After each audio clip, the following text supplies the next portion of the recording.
sad right now. Happy Vlogmas. But the sun's not going to be up for much longer, and you'll be able to see the Christmas tree lights behind me. But yeah, it's Vlogmas, and we're back to like 2023 Vlogmas. It's so freaking frustrating. Why does this have to happen to me in my side of the house? So basically, I go into my bathroom last night to do the nightly routine, and I see droppings around my toilet, and I'm like, that looks like mice droppings to me. So I'm like, okay, I really had to pee though, so I'm gonna pee. So I pee, flush the toilet, you know, and then I go get my dad. I'm like, there's droppings in the bathroom, and he's like, what? Like, you know, this man has been gaslighting me, but he doesn't know what gaslighting means. So he goes in there and he's like, oh, this is just for my cockroach. It's nothing. So I'm like, okay, but you know, I don't believe it, because I'm like, it's mice droppings. Like, I know what mice droppings look like. I go and like, I'm gonna brush my teeth, but you be right outside the door. And you know, he didn't stay right outside the door. He went across the house to get his iPad and all that. I'm like, oh, you did not listen. So he, when I'm starting to brush my teeth, I see there's more droppings on my vanity, like 3. And I'm just like, no, no, no. And he's like, it's a roach, it's a roach. And I'm like, no, I don't believe that. And so the clothes that I wear in the day, like after I take them off, I put them on a hanger and just hang it on the shower rack, and then I'll go take them to my closet when I, you know, finish up in there. And when I was pulling my jeans, I thought I heard like a scurrying, like I thought I heard movement, you know what I mean when you hear movement. But I was like, oh, the leg of the jean probably just hit something, like, because it was next to my towel. I was like, it probably hit the towel or something like that. But then after I saw the droppings, I was like, I bet it was a mouse. So my dad, he cleans up the droppings and all, and he really helps me like deep clean the bathroom. And you know, y'all know, I clean my bathroom once a week. Like, I scrub floors, I, you know, clean the toilet, the sink, just, you know, like, I know, but they don't care about cleanliness or not. Like, that's just an urban legend that they're in dirty places. They don't care. So I do all of that. My dad helps me deep clean. He really did like the deep cleaning.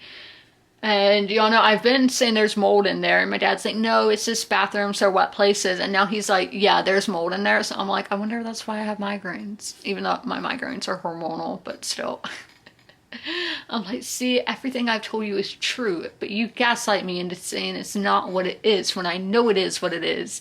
It feels so good to be right. So, as I said, we cleaned everything. When I went back, my dad went back this morning, and then when I went this morning to, you know, brush my teeth, brush my hair, all that kind of stuff, there were no new droppings. And last night we put duct tape over the vent, because that's where we think they come in, is through the vents.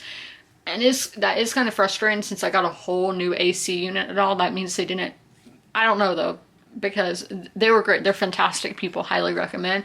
But it makes me think that maybe something wasn't closed off properly, but that could be on the house, the way the house was built, and not the AC. But, sorry, both everybody's in here, the cats and dog, but Delilah's not here, she's outside. But there were no new droppings or anything like that, no new signs. And again, Bud is in there right now. Bud is my assassin, but I really just threw her in there because when I'm recording, she has to be jumping all over the place, and I don't want her to knock my camera down. But yeah, happy Vlogmas. I slept on the couch last night, and then when it got morning time, I slept the rest of the morning in my bed, because if you don't know, mice are nocturnal. They don't like light. I don't know what burns their eyes or something, but they're nocturnal. So, yeah, that's all fun. That I'm dealing with my biggest fear, and it's going to be my busiest week in a very long time this week, or it's just a week where I'm doing something pretty much every single day. I think Wednesday's pretty much my only free day, and that's just just gonna go to the grocery store on Wednesday. But everything else, every day this week pretty much, I have plans. Yeah, I have plans later today as well. We're gonna go to the Christmas tree farm. But yeah, I always just hate that it's only December 1st. It's only when I put up my Christmas decorations, let you know the decorations are already up, and I'm like, I can't enjoy them because I'm living in fear, anxiety. Like, I felt nauseous last night. Like, my stomach was cramping. I was so nervous. It's so freaking frustrating that you can do everything. Yeah, but it doesn't, it's just frustrating. But we're gonna go through the weekly TBR, and then I have my December TBR, which we just need to sort to see what order I want to read the books in. But our weekly quote is, "There's no place like home" by L. Frank Baum. So this is for the Wicked girlies. And there's no place like home for the holidays. So the first book is, I didn't get to it today because just, again, very busy. This is The Secret Life of Church Ladies by Disha Filia. This is a anthology. The Secret Lives of Church Ladies explores the raw and tender places where Black women and girls dare to follow their desires and pursue a momentary reprieve from being good. The 9 stories in the collection. Sorry, Fred got up and it distracted me. Grappling with who they want to be in the world, caught as they are between the church's double standards and their own needs and passions. Then the book that I'm going to be starting today is Blood Over Brighthaven by M.L. Wong. This is the highest rated fantasy book on my TBR.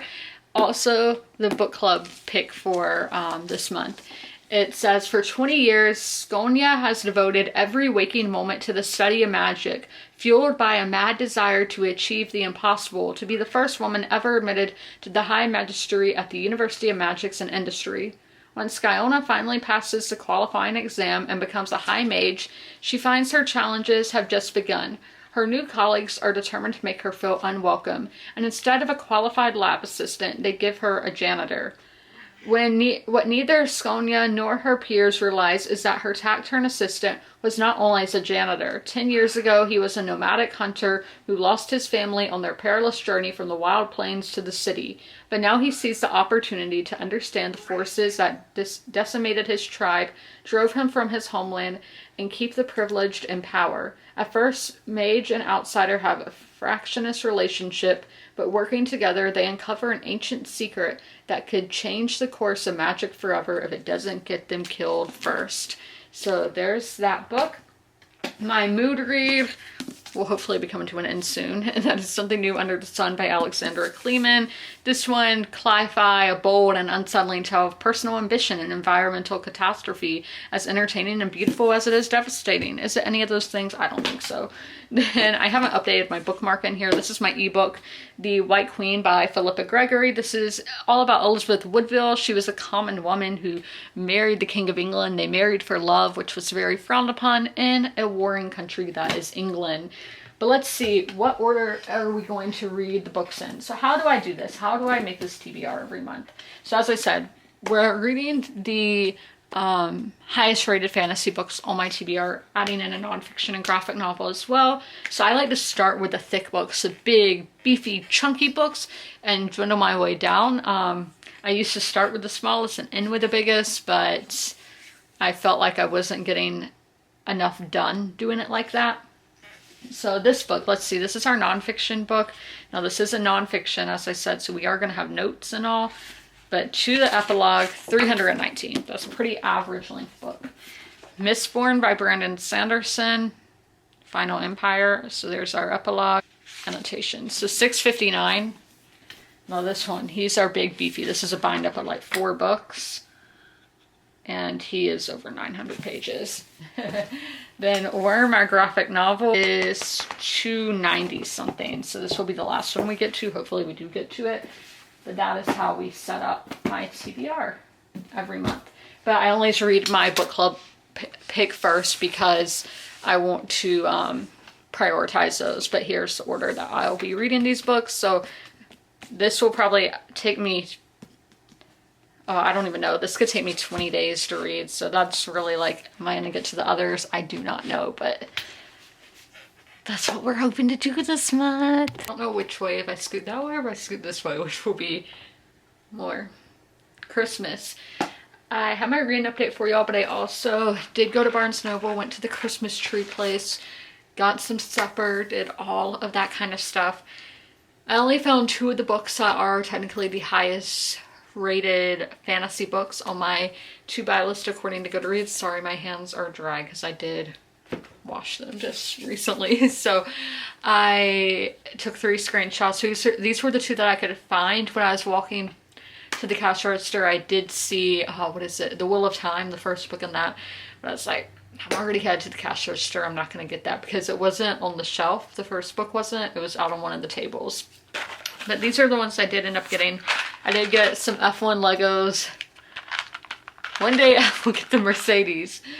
Really want to get the Mercedes because, as y'all know, George Russell's my favorite driver. So I would really like to get to build his race car. So the 2 fantasy books that I got, we have, this is the Eden Saga Book 1. The Lost War by Justin Lee Anderson is an Orbit one. I love Orbit. Like, I love the size of the books. I think they're really just nice copies to have. Now this one I think is super interesting because the war is over, but peace can be hell. Usually in fantasy books, we're reading about a war going on. This is right after the war and having to build back after that.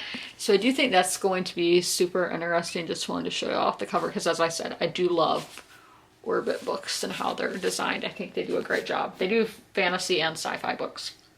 Now this one is listed as a fantasy over on Goodreads. Now in the store, you're going to find it in the general fiction section.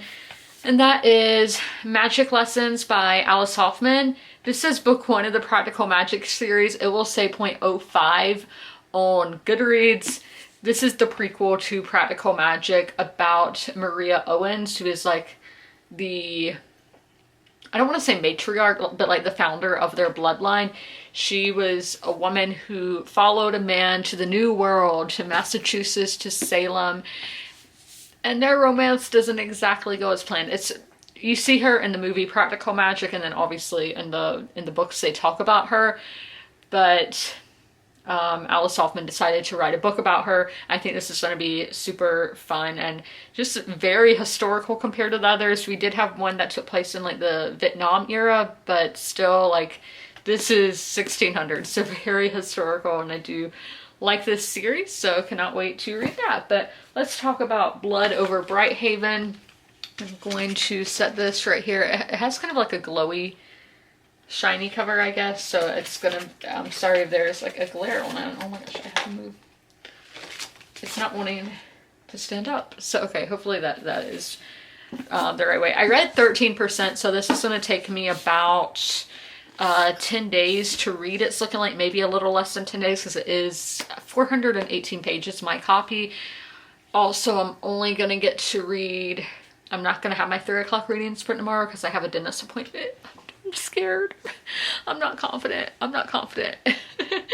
Because this has been the longest I've gone since I've been going to the dentist as an adult, because I had to cancel my last appointment and they couldn't get me in for another 3 months. So this is it's only 6 months, which I know is normal for the majority of the population. But since I have periodontal disease and I'm somebody who makes plaque more. I don't remember how you word that. It takes a, I have to go like sooner than most people. So I go 4 times a year rather than 2 times, which is what they say an average American, and I assume everybody else should go to the dentist. So I'm scared about that, but we don't need to be scared. It's gonna be okay. Yeah, I'm not confident, but it's gonna be okay. Knock on wood. But so I read 59 pages in here, getting me to chapter 4. I have my notes so y'all can see the book I'm talking about right there. Right off the bat, we have these characters of Tomlin. I'm assuming that's how you say his name. Sorry, with fantasy, it's almost like, oh, these are brand new names I've never heard before. Hope I'm saying them right. So he is the one who's from like the nomadic group of people who, their people has really, they've gone through some things. And his group, there's only 40 of them left. And they are like, okay, we got to emigrate to this big city to survive. Essentially, we can't survive out here on the plains anymore. It's getting too harsh. And these people, they just have hope. And that is something that has come up in the last couple books that I've read, is hope and having hope. So I thought that was interesting that 5 pages into this one we do get that. And also some other themes. I think it's great when science fiction and fantasy can take issues that we have in our real world but put it into that fictional setting. So we have immigration, as I was saying, how it's getting very harsh out here on these plains. I don't know if it's like climate related or exactly what is the cause, because again, I'm only 13% into the book, but they are having to go to this big city where they're not necessarily welcomed. And I do think there might be some genocide going on. So the city has a magical dome around it, and when these outsiders, when they are going towards the city, there's this thing called the blight. Basically, it will like zap, I guess. I don't know exactly how to describe it, but it's a form of magic, and will make you just blood. And that's what it seemed like. But yeah, bodies, and just, it's very bloody. So not a lot of people can get by this, and I'm assuming it's just a way to keep immigrants outside of their city, and with this magic system. So it seems so to me that seems like genocide. And we have Tomlin, he gets to the city with his niece, and the guards of the city, they're like, you're only good to us if you can work. Like, if you're not, get rid of you. And that just all seems very like these people think they're better than the outsiders. And as I said, with the colonization, I'm wondering if that also has an impact on these nomadic people. They kind of remind me of Native Americans. But also, I watched this, it was very like multinational movie. I think where I watched it was a movie about Genghis Khan. Was through a Russian, I watched it on Amazon, but it was Russian was the production company, but there was something with China as well, and then Genghis Khan is Mongolian. So I'm getting like Genghis Khan vibes from this group of this nomadic tribe from what I saw in that movie, and obviously know about that time period in history and place. So they were kind of reminding me of them. And also, so in chapter 2 is when we get Skonia's perspective, and she's definitely having like chosen one vibes, but I don't think that's a bad thing. Also, she's kind of moody, but I'm not saying that in a bad way, because I do think she can still be an intriguing character. So it's like Rin in the Poppy Wars, Evelyn Hugo, where these characters might not be great people, or they might have a little bit of an attitude to them, but they're still enjoyable to read from. It's fun to read about them and their stories. And this is reminding me of the Poppy Wars. We see Rin, who goes to this academy, and Rin is from like an impoverished family. So it was very like rare for somebody from her circumstance to get to this academy. Now in Skonia's position, it's unheard of for a woman to be an archmage. That is just, they do have women tests like every 10 years, but they never make it through. But Skonia does make it through, so she is kind of like a black sheep in this element. And she, I think she's gonna have a lot of people out to get her, because I know people are probably gonna be jealous of her, or just sexist, not thinking it's the proper place for a woman. So it's going to be really interesting to see where her story goes. But that is all for this reading update. I'm going to get into my mood read later at 9. I don't know if I will have an update for you. I don't think I'm going to have an update for y'all until I finish the book. I'm currently at like 80%, but I will let y'all know. I got to 90% in here, and I have one more chapter left in Something New Under the Sun. The chapters are long, like the one I just read was 29 pages. I think it was like 50 something minutes on the audiobook. So I will be finishing this one tomorrow. So y'all have to stay tuned for Goodreads and the bookish social medias to get my review on this, because I won't be vlogging tomorrow. That will be our sit down video tomorrow. But I hope you guys enjoyed the first installment of Vlogmas and are with me. I hope that y'all were okay hearing me be very anxious, being in an anxious ramble. I'm sorry about that, but I like to be real on here, and because there's so much fakeness. This book is really, that's one of the themes in here. So much today is fake that I like to be as real as possible. So y'all know that other people are in like the same situations or the same boats that you might be in. I just think that is important to know that you're not alone in your situation. So if you have anxiety, if you're facing one of your fears, not good about having anxiety, but I'm proud of you if you are facing your fears. Like right now, I wish I was at a hotel. Like if I had a car, I would be at a hotel right now because I'm scared, but I'm like, I'm going to be strong. Everything's going to be okay. And it's okay to be scared. We all have our irrational fears.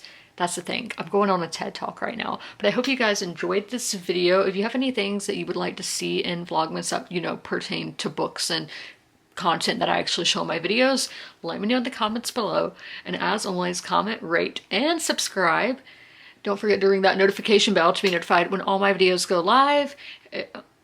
I think I messed that up. If you made it through this whole video, leave a Christmas emoji in the comments below, and I'll see you in my next one. Bye!